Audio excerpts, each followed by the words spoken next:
Hi guys, I'm back again today with another reaction video, and today we are reacting to why Indonesia is moving their capital city. So I've seen a couple of videos like this. I think we did Egypt, and there's one more place that we did, and now Indonesia. So I feel like there's a lot of places or countries that want to develop their capital city or move their capital city somewhere else, since it's like overcrowded in most of the capitals. But we're gonna see. Well, before we do start, don't forget to subscribe if you haven't already. Click that bell button so you're notified whenever I do upload a video. So guys, let's check this out.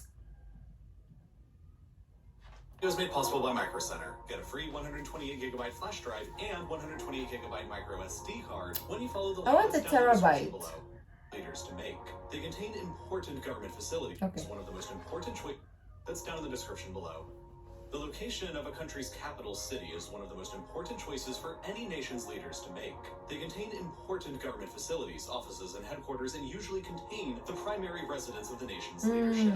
The capital city is basically the brain of a country, and choosing the location of where you want to place your brain is, of course, a highly strategic choice. Most often, the best location for a capital city is somewhere that can be easily defended, and from where you can exert control and project unity over the rest of the country. Capitals need to be seen as representative of the entire nation, and be easily accessible to the largest number of people possible. And for all those reasons, capitals are most often built within the center of a country. But sometimes, the choice of an old location ends up eventually just not working out. For example, in 2005, Myanmar moved their capital city away from Old Yangon, the largest city in the country, and towards Naypyidaw, more than 300 kilometers to the north. This was done because Naypyidaw is more centrally located within the country than Yangon was, and it was also a transportation hub located right next to three chronically turbulent and rebellious states. And so it was felt that the presence of the capital and the military so nearby would help to improve the region's stability. And further, it was ruled that the old capital of Yangon was simply more vulnerable to climate disasters since it was located directly on the coast, as was showcased in 2008 when a cyclone smashed directly into it and destroyed 3/4 of the city's infrastructure. In a similar manner, Brazil also moved their capital city back in 1960 away from the historical but by then overcrowded Rio de Janeiro on the coast and towards a deeper and more centralized location within the Brazilian interior that they ended up calling Brasilia. This decision was largely made in order to encourage inland growth away from the coasts and to make the capital city more regionally neutral. And then, of course, there was the Great Showdown in Australia back in 1927, when neither Sydney nor Melbourne could agree on which city should become the nation's capital, and thus they ended up compromising by building Canberra. That's why we always mistaken the capital city of Australia. We never realize it's Canberra or I don't know how to pronounce it, but yeah, in quizzes or just general knowledge, we always go Sydney. From scratch. Now, in the year 2022, there are two very large modern countries who are actively in the process of relocating their capital cities like we for talked pretty about. familiar reasons. Egypt is relocating their capital away from Cairo towards a newer, planned city still under construction a bit over to the east, while Indonesia is relocating their capital city away from Jakarta and moving it more than 1,000 kilometers away to a completely different island. This is incredibly significant because Indonesia itself is an incredibly significant country. She has the 4th highest population of any country in the world, lagging only behind China, India, and the United States, and boasts more than 270 million people. Damn. For such a large country, however, Indonesia is rather unique because while China, India, and the United States are all major and generally contiguous continental powers, Indonesia is really about 17,000 totally. Look at that, we're closer to the Philippines now. If you move your capital, it will be closer to the Philippines, so it'll be easier to get. But I feel like Indonesia is an underestimated when it comes to economical power. I've seen that in a lot of our comparison videos. Like, it's very underrated. It's never like talked about in media when it comes to the powerhouses of countries. But if you do a lot of research and dive, low-key, Indonesia is climbing on that economical ladder. We always think about Russia, Japan, China, of course, US and all those like big economical powerful countries. But very soon Indonesia will climb up that ladder, if not already.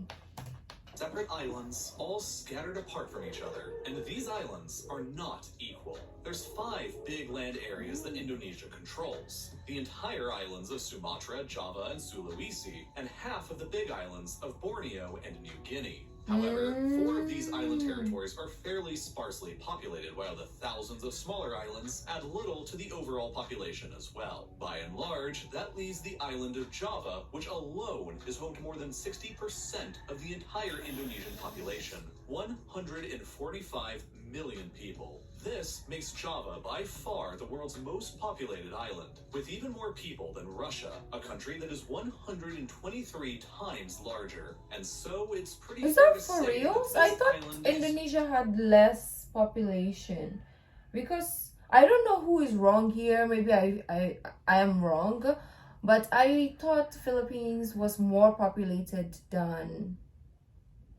Indonesia. I'm not sure anymore. I'll do my research later.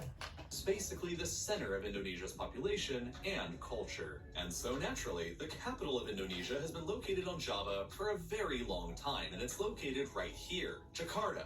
Jakarta has been a pretty major Oh, city for that's centuries, beautiful. but with little fanfare in the modern 21st century world, the city's metropolitan population has skyrocketed to a population of around 35 million people, which makes Jakarta the second largest urban area in the entire world after only Tokyo, which, as fate would have it, is also located on another island. Besides serving as the capital of Indonesia, Jakarta is also the diplomatic capital of ASEAN, or the Association of Southeast Asian Nations, which is effectively Southeast Asia's version of the European Union, and so Malaysia. you can sort of think of Jakarta's role here as being similar to Brussels in Europe. Jakarta Oh. is an enormously important and significant global city, but True. it is not without problems that make it actually a not so favorable location for Indonesia's Okay. capital city in the 21st century. For one, as I mentioned previously, there is a lot of inequality within the country. I've never While Java is seen home to 60% of floating Indonesia's market before. population, the island only makes up 7% of Indonesia's land.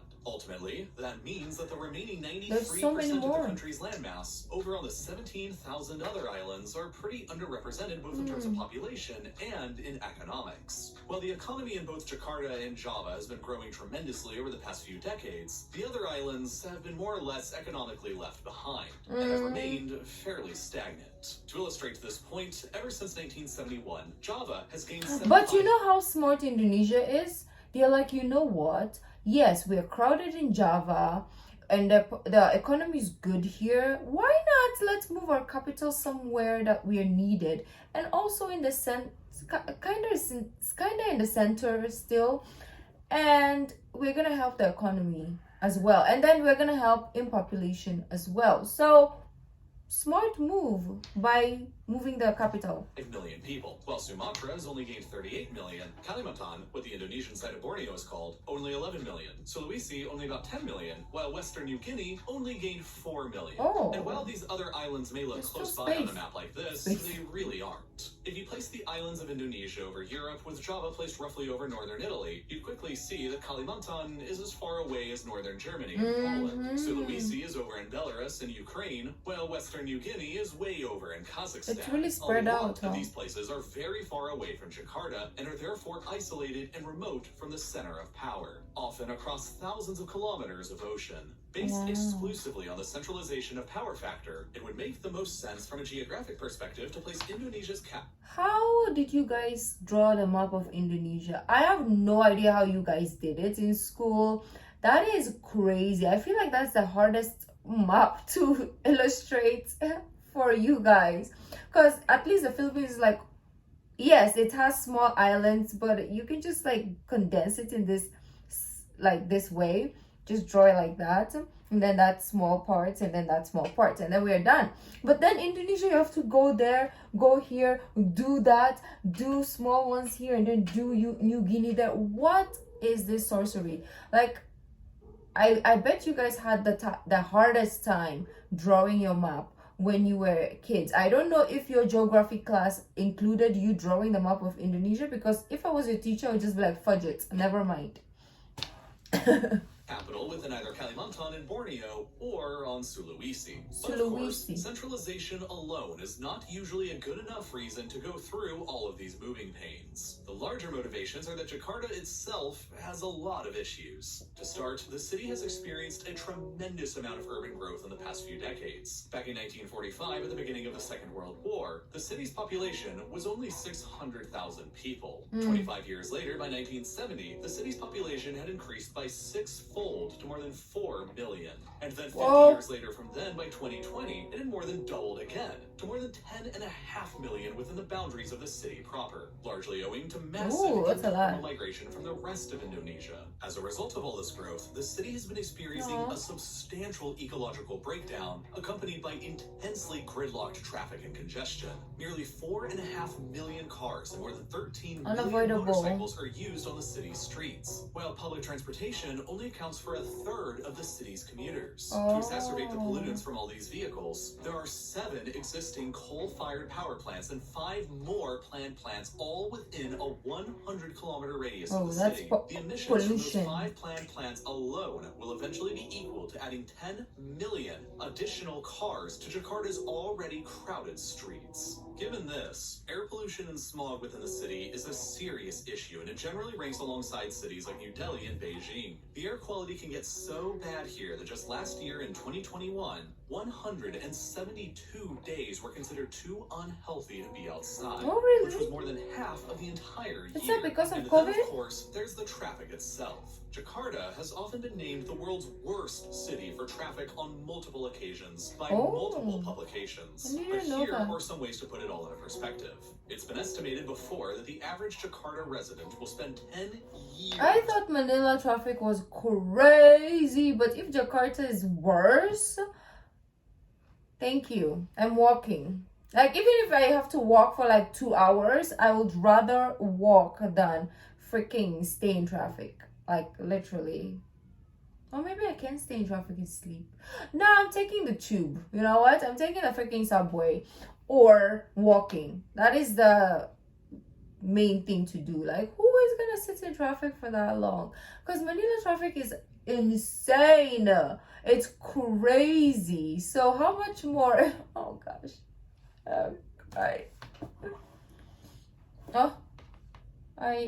Where many downtown office of their lifetime there in traffic. The largest satellite city of Jakarta, where many downtown office workers live, is Bogor, 25 miles away from the Jakarta core. Under normal Jakarta traffic conditions, it usually takes 2 hours to drive across those 25 miles. And when the conditions are considered bad, it can take more like 3 hours. It's gotten so bad that high-ranking government officials have to regularly be escorted by police convoys through the city just to arrive at their meetings on time. And to make matters even worse, Jakarta's population is still growing. By 2030, it's projected I don't think their traffic is that bad. I feel like Manila is worse, to be honest. More than the entire population of Canada, and causing it to surpass even Tokyo to become the world's newest, largest city. But out of all of Jakarta's many problems, it's water that is the most severe. As with many coastal cities across the world, Jakarta is not unique in dealing with the threat of rising sea levels. But Jakarta's specific situation is rather unique because on top of dealing with sea levels rising,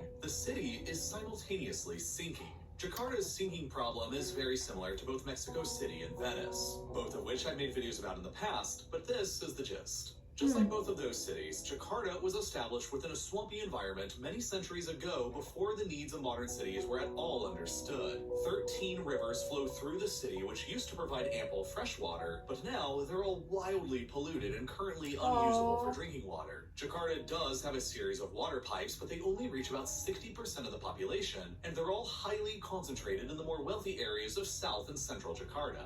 As for the millions of other people who don't have any access, ground pumping is basically the only means of obtaining any fresh water for themselves. But of course, as this water beneath the surface is removed, the soil above will continue to compact and sink. And it doesn't help that nowadays there are dozens of massive and heavy concrete and steel skyscrapers across the city's surface, adding even more weight and pressure, pushing down onto the fragile soil below. As a result of all these contributing factors, the entirety of Jakarta is now sinking into the ground by about 1 centimeter a year. But there are some areas seeing as much as 25 centimeters of sinkage a year. When you take rising sea levels into consideration, it's easy to see why most of the city will very shortly be in grave danger. And while floods are already a chronic problem that the city faces, I need to go it's to Jakarta. nothing I compared to mean, what might happen in the yeah. future. The entire city rests Jakarta within a before flat it basin, and sinks. according to some estimates, 40% of Jakarta is already sitting beneath sea level, while many others predict that by 2050, only 28 short years from now, the entire city proper of more than 10.6 million people will be buried beneath the sea like a modern-day Atlantis, assuming that nothing...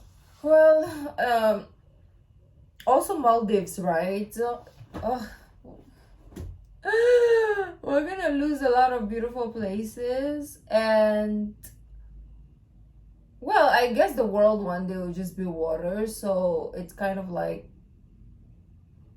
yeah, it's part of it.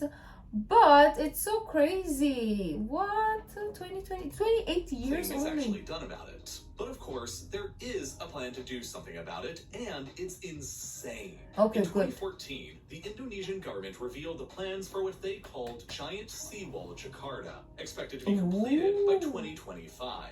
The plan will eventually construct a titanically sized seawall across the entirety of Jakarta Bay to protect the city from the ocean beyond. The wall is planned to be constructed in the form of a garuda. Why is this a reminding giant me of Attack on legendary bird Titan, from but the Hindu water? and Buddhist faiths that is also the national symbol of Indonesia. The whole Ooh. structure is intended to be iconic and Smart. boost tourism. It's gonna be like Japan, Hokkaido. Is it Hokkaido?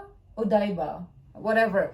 The city on, like, made in water, whatever. That's how Indonesia also, like, came up, right? It's like it was water and then they just built a city on top of it. So I feel like as the water is rising, a lot of places will start creating like new cities on water because we have the technology now and the means to do so. So I guess a lot of places will end up being like that. But what is gonna happen to our... Now water is gonna be there. I was gonna ask what is gonna happen to our water supply, but I feel like water supply is gonna be okay. It draws heavy inspiration from nearby Singapore's Sentosa Island project. Mm. After the massive bird guardian is Sentosa. constructed, Jakarta Bay itself is intended to become a water reservoir enclosed inside that will eventually become a vast new source for fresh, clean water in the city. Jakarta's 13 rivers that all flow into the bay today are all planned to be cleaned up and cleared of pollution in order to keep their currently polluted outflows from transforming the bay into a stagnant cesspool. I like Indonesia. Meanwhile, the giant seawall itself is intended to become a new center of Jakarta's urban development, complete with housing, roads, and railways that connect back to the mainland that should all be capable of hosting a new population of 2 million people. The whole Yes. project is expected to carry a steep price tag of about $40 Did it billion, react? and it hasn't come No? without controversies. For one thing, it will require the eviction of many nearby residents and the seizing of private lands along the coast, Aw. something that many locals depend upon for their livelihoods. Mhm. Further, there are fears that if the wall were to ever fail because of something like a terrorist attack or some unforeseen black swan event, that the subsequent Or flooding would be Titans. catastrophic and probably end up destroying the city anyway in the future when sea levels are higher. This all means that the wall will end up being a critical security weak point that Indonesia Wow, will they're like have to defend at all biking in the water. costs. And then there are many, many environmental concerns about building the wall to just heap on top of everything else. So it's all Yeah, that's the problem though. Like the people who can't afford the modernization of a place are gonna suffer. I just hope there is a compensation for that, right? Like people who live there, right? Let's say they wanna tear down everything and build like skyscrapers or build condominiums. Can they do something about the... I hope they compensate them. They can't just be like, oh, because we're the government, we are going to take away your house and this is ours. I hope they do give them something, or they provide a housing at least, right? Because that is crazy. factors going against Jakarta, and the obvious need to alleviate the growing population pressure and weight on the sinking city. The current leader of Indonesia, President Joko Widodo, made a bold announcement in 2019 to move the capital city away from Jakarta for the first time. And while the specifics of the exact location and plan are still in the stages of being figured out, things are moving pretty quickly. For one, we know that the general area of the new capital will be nearly 1,000 kilometers away from the current day Jakarta, over on the island of Borneo, which happens to be the third largest island in the world, and it means that Indonesia's capital will be on an island shared with two other countries in the north, Malaysia and Brunei. Borneo is largely covered by rainforest and is sparsely populated, but it possesses several advantageous features for Indonesia's new capital city. First, the Indonesian government itself already owns a large part of the land over on their side of the border, making it easy to build a brand new planned capital city. Compared with Jakarta, the risk of disasters here are rather minimal, whether it be from floods, earthquakes, tsunamis, or especially from volcanoes. Indonesia's geography is dominated by volcanoes, and many of their eruptions in the past across the archipelago have been some of the most destructive disasters in all of human history. The top two most powerful volcanic eruptions ever in recorded human history both took place in Indonesia, at Krakatoa in 1883 and at Mount Tambora in 1815. Both of which caused enormous destruction. 74,000 years ago, the Toba supervolcano erupted on Sumatra and was so destructive that it caused a 6-year-long global volcanic winter and may have almost led to the early extinction of the entire human species. 6 years! Today, there are at least 127 active volcanoes across the country, and more than 5 million Indonesians live within their danger zones. But if you notice on this map, there aren't any major active volcanoes on Borneo. I'm going to Borneo, never mind that. It's far safer for the country's brain to be located there. But you're surrounded by all these active volcanoes, so there is going to be, like, of course, the air pollution is going to get there, and you're going to get, like, some sort of, like, something's going to happen if you're surrounded by all this volcano. And obviously, Philippines is on the other side of Borneo, which we also have some active volcanoes as well. So if it erupts, you're still in the middle of this hot possibility of getting